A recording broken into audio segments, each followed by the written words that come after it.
I didn't flip the table. I didn't scream. I didn't launch a chair through the glass wall of the server room. At 2:14 a.m., with the main dashboard bleeding red and the cooling fans screaming like jet engines taking off, I simply reached down, unplug my headset, and place my security badge on the desk.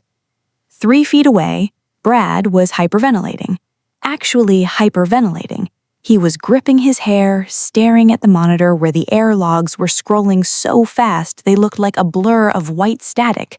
We were losing about $45,000 every single minute. The entire logistics network for the East Coast had just gone dark.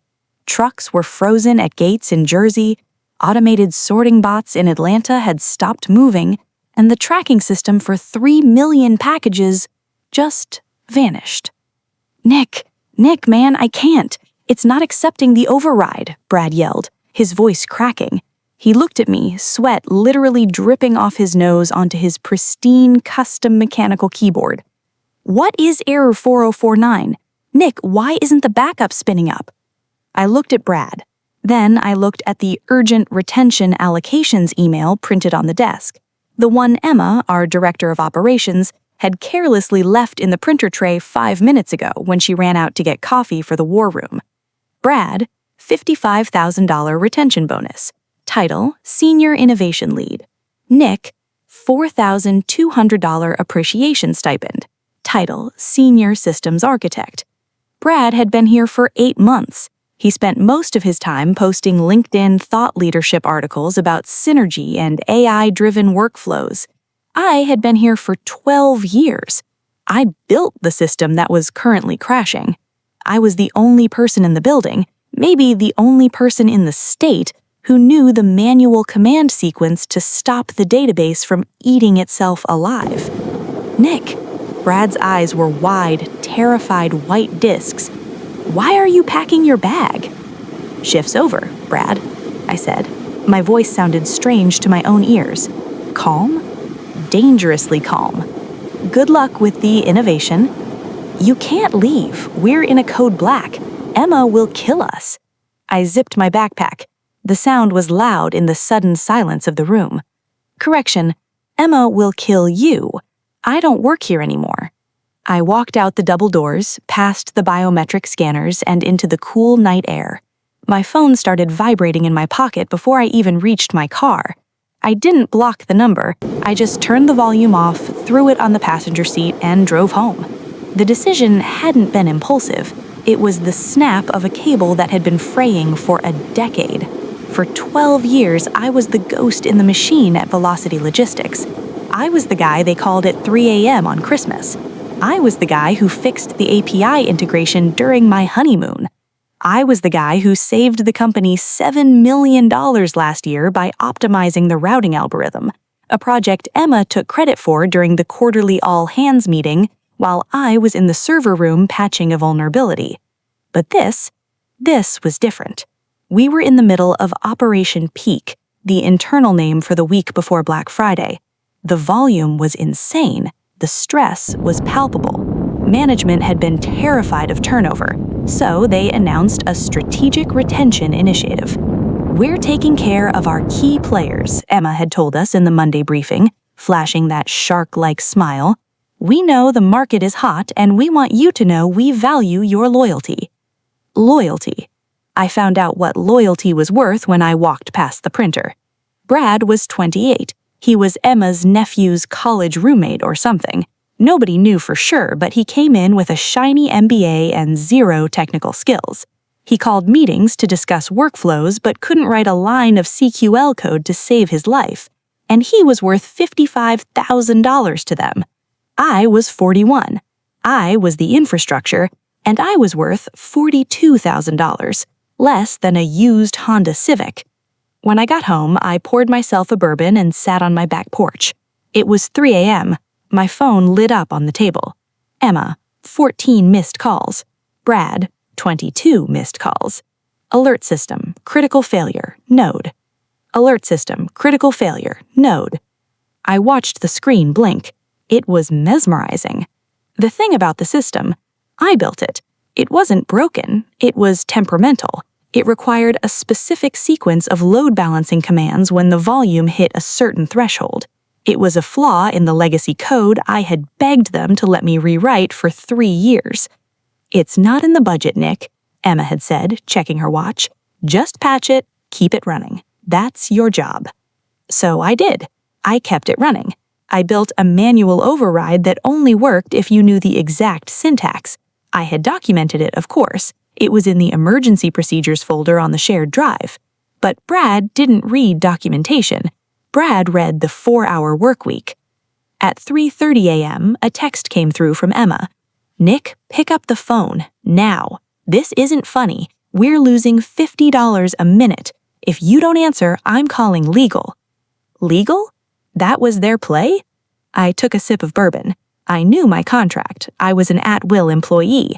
I could leave at any time for any reason. And I hadn't sabotaged anything. I just stopped preventing the inevitable.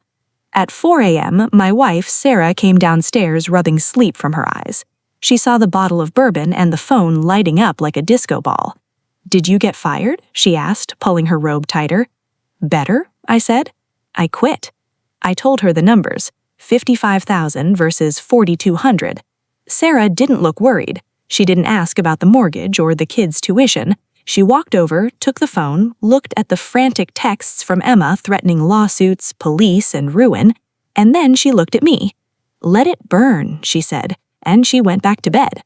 By Thursday morning, 12 hours after I walked out, the situation had escalated from a technical glitch to a national news story. Velocity Logistics handled shipping for 3 major retail giants. Twitter was exploding with people complaining about delayed packages. The stock price had dipped 4% in pre-market trading. I was eating scrambled eggs when a black sedan pulled into my driveway. It wasn't the police. It was Emma. She looked like she hadn't slept in a week. Her blazer was wrinkled, her eyes red-rimmed. She banged on my front door. I opened it, coffee in hand. "You need to come back," she said. No hello, no apology, just a frantic demand. Now. Brad tried to roll back the database and he deleted the routing tables, Nick. He deleted the backups. I took a sip of bourbon. Sounds like an innovation issue.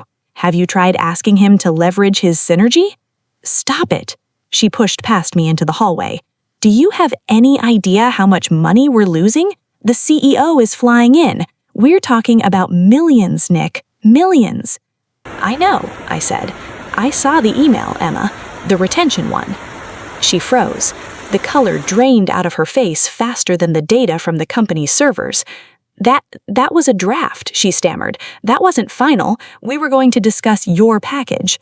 Brad got $55,000, I said, my voice flat. I got 4. You paid Brad to talk about work. You paid me to do it. But you decided the talk was worth 10 times more than the work. So I'm letting Brad talk the server back online. I can fix the money, she said, desperate. Now. I can get you $20,000 right now. A signing bonus. Just come fix it. No, 30. Get out of my house, Emma. You can't do this. We'll sue you for negligence. We'll destroy your reputation. I didn't break it, I said, opening the door for her. I just stopped holding it together. And as for my reputation, I think the guy who was the only one keeping Velocity Logistics running is a pretty good reputation to have. She stood there for a second, mouth opening and closing like a fish. Then she stormed out. I watched her drive away. Then I went to my home office and updated my LinkedIn status to open to work. Within an hour, my inbox was pinging, not with threats, but with recruiters, headhunters from Amazon, FedEx, DHL. Word travels fast in this industry. Everyone knew Velocity was melting down. Everyone knew I was the architect, and everyone could do the math. If the system crashed the second I left, I wasn't the problem. I was the linchpin. But Velocity wasn't done. On Thursday, 2 days after the walkout, I got a call from a number I didn't recognize. It was the CEO, a guy named Sterling who I had met exactly once in 12 years. "Nick," he said, his voice was gravelly, "I'm looking at a report that says our entire East Coast operation is currently being run on spreadsheets and whiteboards. I'm looking at a loss projection of $12 million for the week, and I'm told you're sitting at home because of a payroll dispute. It's not a payroll dispute, Mr. Sterling, I said. It's a valuation discrepancy. Emma is fired, he said. Just like that. Brad is fired. He's currently being escorted out of the building. I don't care about the politics, Nick. I care about my trucks moving. Name your price. I paused. I looked at the garden where my kids were playing.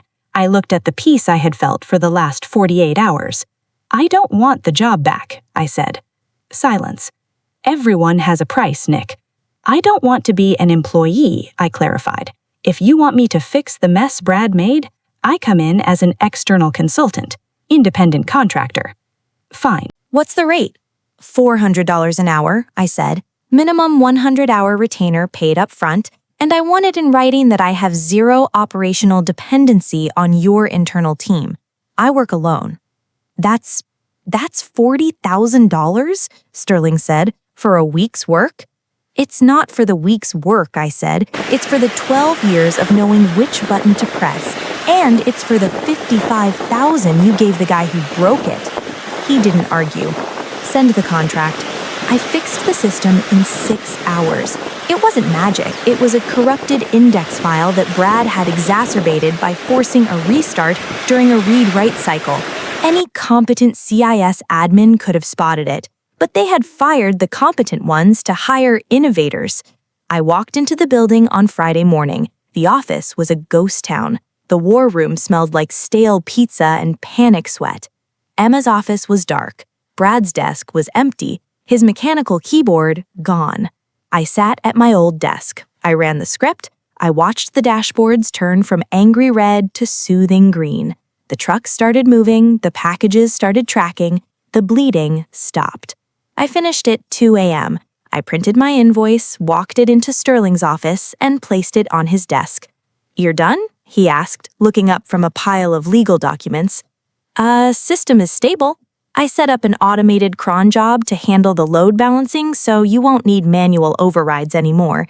Even a senior innovation lead should be able to keep it running now. Sterling looked at the invoice. Then he looked at me. "We could offer you the CTO position, Nick. Serious money. We need someone who actually knows what they're doing." I laughed. It was a genuine belly laugh.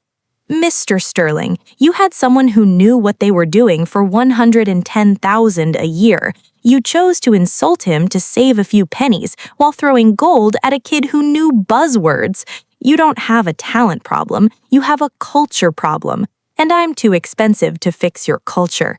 I took the check. I walked out of that building for the second time in a week. The sun was shining, the air smelled like autumn. I took the next 2 months off. I built a treehouse for my kids. I took Sarah to Italy. We drank wine and didn't talk about servers or latency or retention bonuses.